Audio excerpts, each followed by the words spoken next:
ప్రతిఘటన టీవీకి స్వాగతం. క్షణక్షణం మీకోసం. నేడు రేపు వడగండ్లో ఆరెంజ్ అలర్ట్ జారీ చేసిన ఏఎండీ.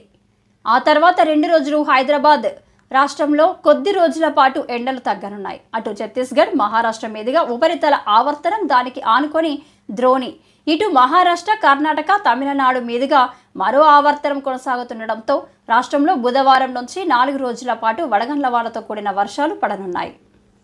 బుధవారం, గురువారం వడగండ్లతో పాటు ఈదురుగాలులు, ఉరుములు, మెరుపులతో వర్షాలు పడే ప్రమాదం ఉందని భారత వాతావరణ శాఖ హెచ్చరించింది.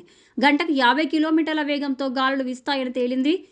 ఈ మేరకు ఆ 2 రోజులకు ఆరెంజ్ అలర్ట్ను జారీ చేసింది. బుధవారం 7 జిల్లాలకు, ఆదిలాబాద్, కొమరంభీం, మంచిర్యాల, నిర్మల్, నిజామాబాద్, మెదక్, కామారెడ్డి జిల్లాలకు ఆరెంజ్ అలర్ట్ ఇచ్చింది.